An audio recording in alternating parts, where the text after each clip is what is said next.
pledge allegiance. I pledge allegiance to the flag of the United States of America and to the republic for which it stands, one nation, under God, indivisible, with liberty and justice for all. Clerk, call the roll, please. Levi. Aye. Bozak. Aye. Crouch. Aye. Scarberry. Aye. Mayor Lansford. Aye. On the agenda, we will not be taking action on item 5, and I will be reading a proclamation on Won't You Be My Neighbor Week. Are there any changes? No, that's it. Do we need to have an approval or motion to approve changes to the agenda? Sure, why not? Okay. Second? Second. Any discussion? Clerk, call the roll, please. Levi. Aye. Bozak. Aye. Crouch. Aye. Scarberry. Aye. Mayor Lansford. Aye. We have a proclamation. I'm going to read City of Streator proclamation. Whereas Fred Rogers, better known as Mr. Rogers, 1928 to 2003, was the creator and host of Mr. Rogers' Neighborhood and dedicated his life's work to children's education and enrichment, where he began each episode singing his simple signature question, "Won't you be my neighbor?" And for more than 30 years of his television series, he faithfully brought his warm, deep human message to millions of children while somehow speaking directly to each one individually. And many adults feel that Fred Rogers instilled important values in their lives and demonstrated to them how to be kind, patient, and neighborly. And Fred Rogers had a profound and positive impact on the lives of young people of all backgrounds and income levels, providing positive reinforcement, comfort, and reassurance with his tender, soft-spoken, and sincere manner. And Fred Rogers' legacy of hard work, dedication to his craft, thoughtfulness, generosity, kindness, and patience truly represents what it means to be a caring neighbor, and there is no one else like Fred Rogers. So we honor his legacy with a limited showing of Won't You Be My Neighbor, an artful, unaffected documentary as a time to celebrate Fred Rogers' powerful message of neighborliness. I, Jimmy Lansford, Mayor of the City of Streator, do hereby proclaim the week of August 9th through 16th as Won't You Be My Neighbor Week in Streator, and I do hereby urge all citizens to take due note of this observation.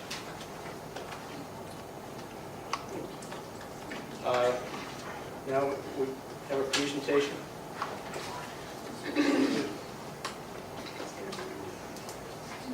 Don't be shy.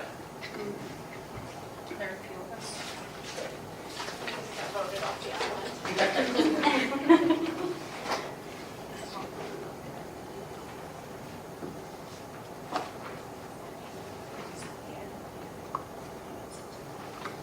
Okay.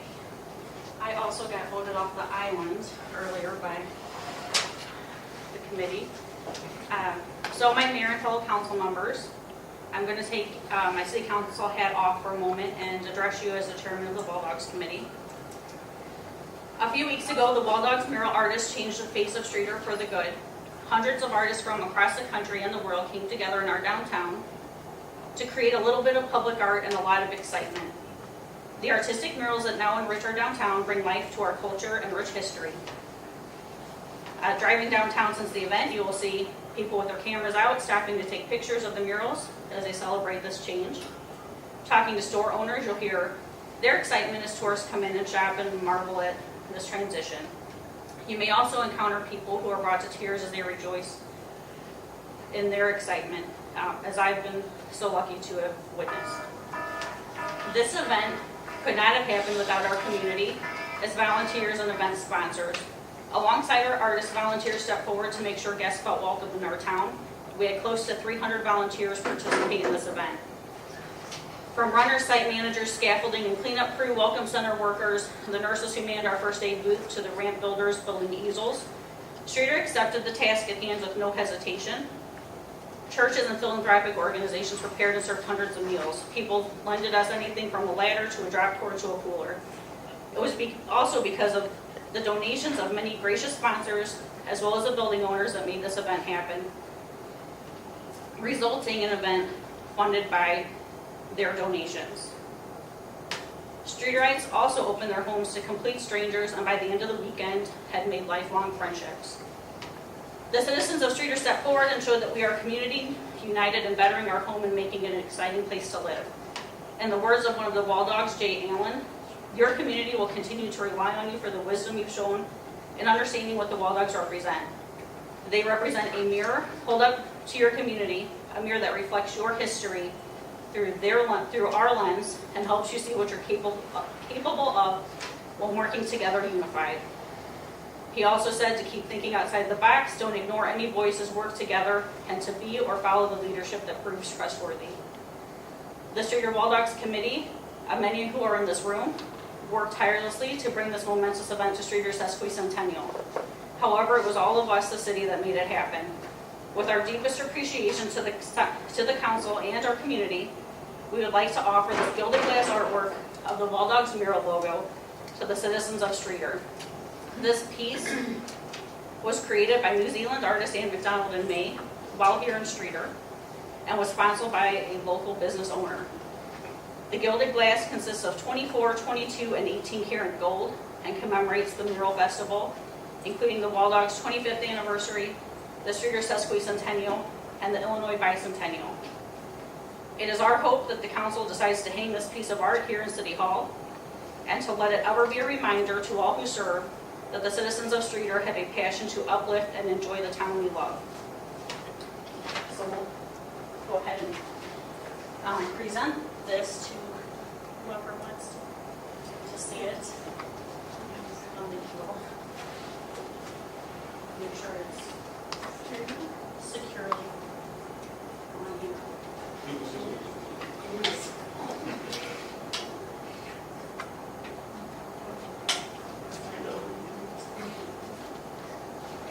So again, thank you to council, my committee, and those in this room who are a part of making this history. And we hope that this is enjoyed by the citizens for years to come.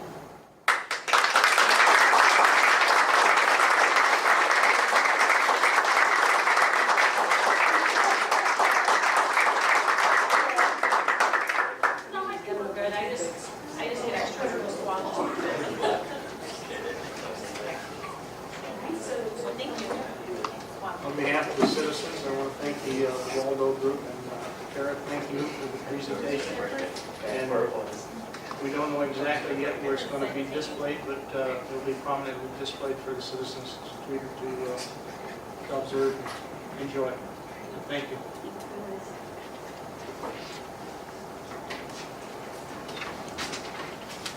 Now we move into the public comment section. Just keep in mind that anyone who would like to address the council, step up to the podium, state your name, and we do have a 3-minute time limit, so the legal counsel will be the timekeeper. So if anybody would like to address and make a statement, step to the podium, just state your name and your comment.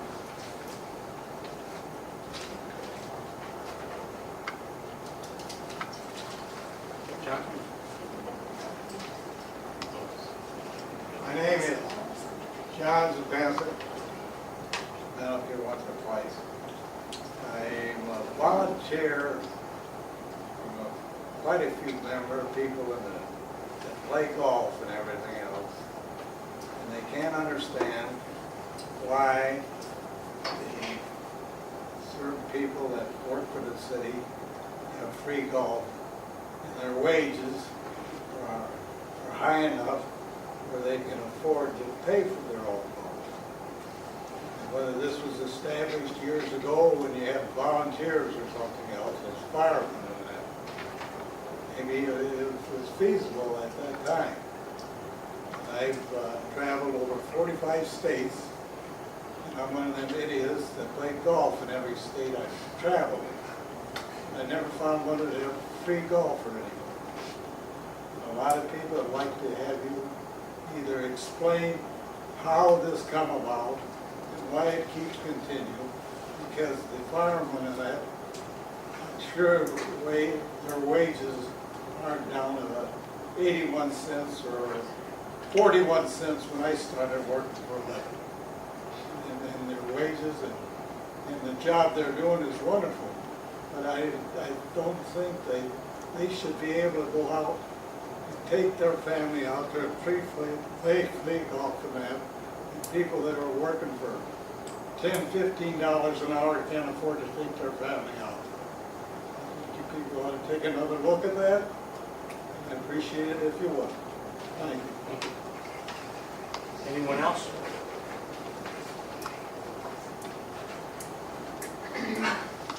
If not, then we'll move to agenda items. Item number 1. Mayor and Council, items 1 and 2 are different parts of the same item. You authorized earlier this year the creation of a new tax increment financing district, which we are calling Route 18 East Tax Increment Financing District. This was occasioned by the decision by the Villas of Hollybrook to invest more than $9 million in a new facility out on East Highway 18 across the street to the north from Central Church of Christ. A condition of the development was not going to happen without it, was the creation of the tax increment financing district, and none of our existing districts included that property. So after some deliberation, you agreed to create it. We spent the last couple of months since then making sure that it was eligible, that it meets all the state requirements, of which there are many, and so now we're sort of in the home stretch to create it. And so the action here is to pass this ordinance, and these are both recommended by our by our TIF counsel, Jacob and Klein, to create this registry, which is one of the requirements of statute, and then to call the public hearing by ordinance. You're used to calling public hearings on lots of things, and this is one of the few that you're actually required to call the public hearing with the mechanism of an ordinance. So we're not having a public hearing today, but you're calling one for the future. So those are the 2 items. And then probably during the next 2 months, there'll be items on every one of your agendas that leads up to the final approval of the district in early September. Thank you. Entertain a motion to authorize and adopt the establishment of a tax increment financing interested parties registry and registration rules for such registries for the Streator Route 18 East Tax Increment Financing District. So moved. Is there a second? Second. Any other discussion? Clerk, call roll, please. Vidae, Aye. Bozak, Aye. Crouch, Aye. Scarberry, Aye. Mayor Lansford. Aye. Number 2. And each one, right? Yes. I entertain a motion to authorize and adopt an ordinance to establish a date for a public hearing for the Streator Route 18 East Tax Increment Financing District. So moved. Your second. Second. Any other discussion? Clerk, call roll, please. Vidae, Aye. Bozak, Aye. Crouch, Aye. Scarberry, Aye. Mayor Lansford. Aye. Item 3. Mayor and Council, in May, Governor Rauner signed into law a new small cell wireless law that basically preempts local government's authority over the regulation of small cell wireless that prior to that bill had been the province of local government. The law provides that if you don't adopt your own ordinance within 60 days of the bill's enactment on June 1, then wireless utilities can do whatever they want as long as they don't violate the state law. The state law becomes the rule, and there's no deferral to any local ordinances. So we have prepared for your adoption an ordinance based on the IML model, which their attorneys prepared. This is suitable to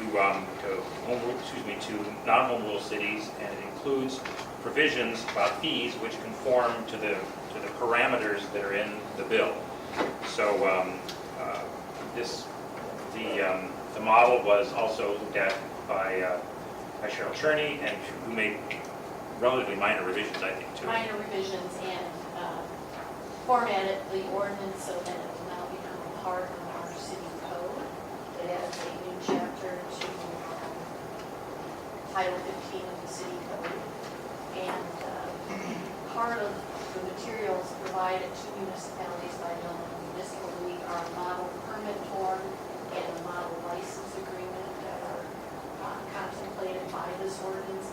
Those documents have not been prepared yet. It was a bit of a struggle getting all this done within the time period our good friends in Springfield allowed to us. But it is my recommendation to the city council adopt this ordinance. I entertain a motion to authorize and adopt a small cell wireless ordinance in the city of Streator. So moved. Any other discussion? Clerk, call roll, please. Vidae, Aye. Bozak, Aye. Crouch, Aye. Scarberry, Aye. Mayor Lansford. Aye. Item 4, And council, as we've discussed in these chambers on several occasions, I know that the governing body is loath to increase taxes. This item, however, is one that you have indicated in a previous study session is one area where you would be willing to make an exception. About 10 years ago, the legislature passed a law that consolidated what was before that time a lot of different local ordinances that regulated the fees and franchises on telecommunications companies, and made it relatively uniform and provided local option only with regard to what the percentage of the franchise fee was. Shortly thereafter, the city of Streator adopted a 3% fee. The law allows you to have it as high as 6%. The reason why this is recommended is to go up to the 6% is that in that intervening time, the city has lost a considerable amount of revenue in franchise fees as a normal migration has occurred like it has everywhere else in the United States away from hardwired telecommunications utilities to wireless ones. And the franchise fee reflects, generally speaking, reflects the fee that the utility company pays for the right to use city right-of-way. Well, if it's wireless, they're not using city right-of-way. So, by taking this back up to the 6%, then we will reclaim some, but still not all of what you've lost over those last 6 or 7 years. So that'll help staunch some of the decreases that we're seeing in the general fund. is there any way we can claim error rights above the city? Not yet. I'll get to work on that.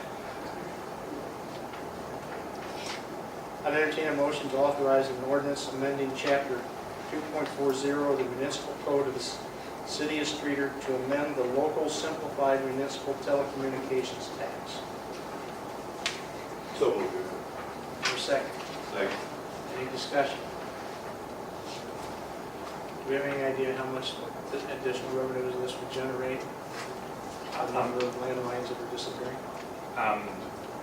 That's a moving target because of how the services change, but I believe I've estimated around $140,000 to $150,000.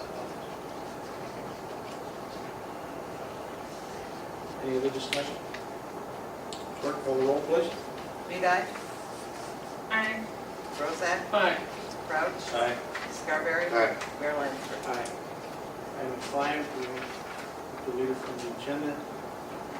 Number 6, Mayor and Council, item 6 is a piece of a larger project that you've been working on for almost a year.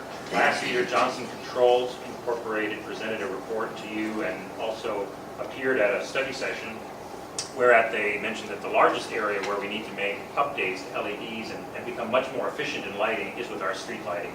Far and away, that's where most of the problems are, but identified other problems that are somewhat smaller at the fire station, in a couple of our parks, and at the wastewater treatment plant. Clearly, the second worst one is the fire apparatus bay, and those fixtures were probably the wrong fixtures when they put them in. So, because of that need, we decided to accelerate this piece. The street lighting part of it, you decided to proceed with acquiring our own fixtures for the 150 or 130 or so lights that we own, and to negotiate a separate contract with Commonwealth Edison on the others where the lights are on their poles. This pertains only to the fire apparatus bay component of that lighting project. Chief, do you want to add anything else? He actually had the negotiations with the contractors and spec'd it out. So, anything else you want to add? Just that the LED fixtures we're looking to putting in the apparatus bay will emit a lot more light than the current fixtures did in their original day, and Johnson Controls predicts a savings of 19,000 kilowatt hours.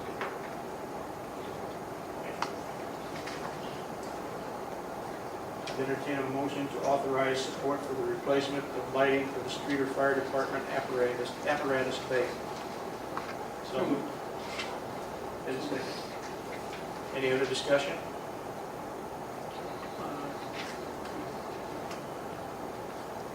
Is this in the budget? Was it in the budget? It was not in the budget, and so the time the budget was put together, so we will charge this to the same line item that we charge our street lighting and other facility lighting to. There was not a line item for specifically for the fire apparatus bay project. And Chief, do you know what lumens, number of lumens this fixture is?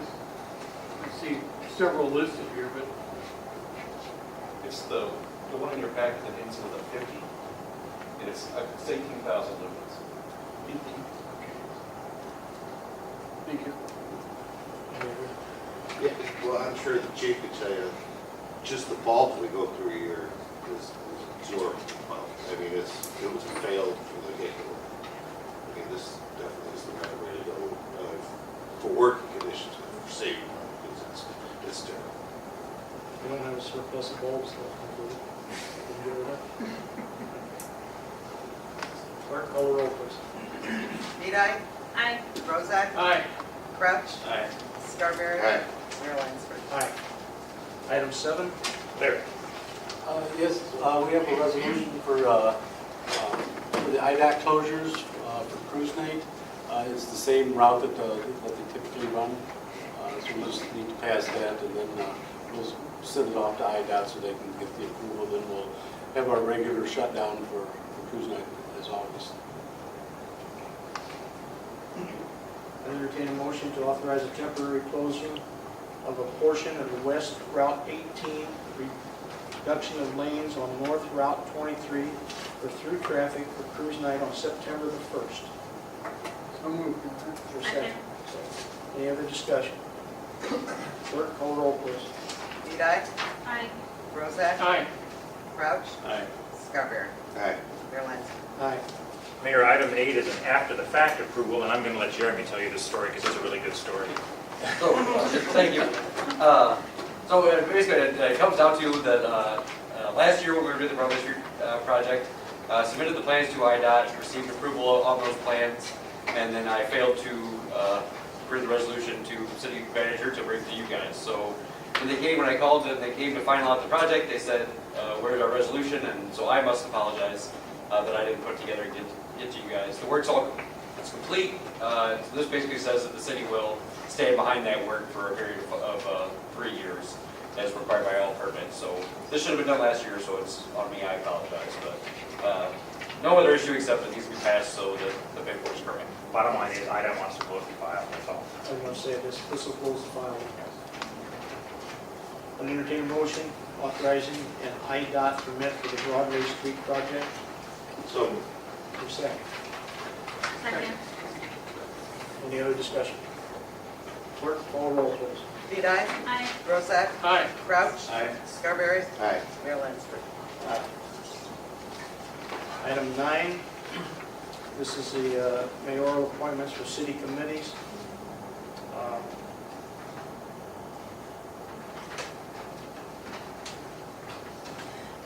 The Board of Fire and Police Commissioners appointed Mike Abnauer for a 3-year term, which will end on 2021. Doug Patterson II on the Streator Fire Pension Board, which will end on April 2021. Streator Library Board of Trustees serve 3-year terms ending July 21st. Jane Ferrero, Teresa Lukács, Ellen Vogel. Streator Police Pension Board, Everett Solon, serve a term ending 2020. Streator Tourism, 3-year term with Gavin Feinfield, which would end July 21st. I entertain a motion to approve these committee appointments. So moved, Your Honor. Second. Any discussion? Clerk, call the roll, please. Vidae, Aye. Bozak, Aye. Crouch, Aye. Scarberry, I'll abstain. Mayor Lansford. Aye. Consent agenda. I entertain a motion to approve the consent agenda with Councilman Scarberry abstaining from section B. A motion, please? So moved.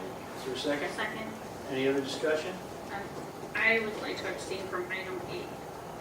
Item, 8. okay. Let the minutes reflect that, please. Clerk, call the roll, please. Vidae, Aye. Bozak, Aye. Crouch, Aye. Scarberry, Aye. Mayor Lansford. Aye. Item 10, move to the city official comments. Barry, do you have anything? My only comments were again to just thank just Streator community in general for all the volunteers that we had during the Wall Dogs, everyone that supported the 4th of July, Pluto Fest, American Legion Band, and the Susquehanna Centennial who helped tie those all together. Thank you for all those that helped out with those events. Nothing. Brian? Joe?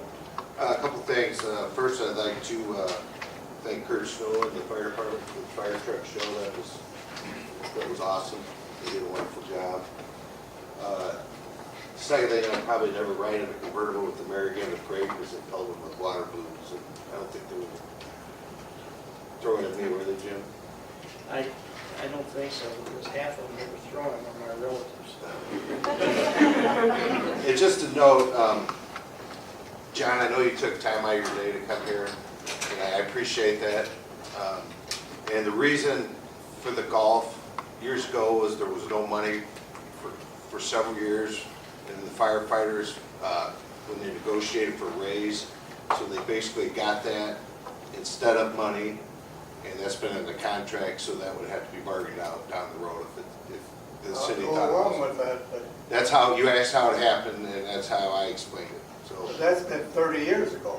Well, I and was- again, it's never I was been a brought up by volunteer. either side to negotiate out. You I understand about volunteered as a fireman, no benefits or nothing else, in a small community, and that's how I they work. understand. But You at just- that time, wages were down, and I could see where you was doing them a favor. Today, you've got people that their wages are And I way agree. below a fireman, and they can't afford to take their kids to the golf And we'll- course, and I'd like to see that stop. And I thank you. You asked why it happened, and I gave you. I know it happened, I've been around for a couple of years. Hopefully a little longer, John. I'd like to just encourage everybody that, won't you be my neighbor week, August, what is it, the 7th or the 16th, is that correct? 9 and 16. 16th, yes, and I want to thank the theater, Eagle 6, for their contributions to this, and Tony for the neighborhood watch being involved in this, so thank you. Thank you. And I have nothing else, so I'll entertain a motion to adjourn. So moved. For second. Clerk, call the roll. Vidae, Aye. Bozak, Aye. Crouch, Scarberry, Aye. Mayor Lansford. Song,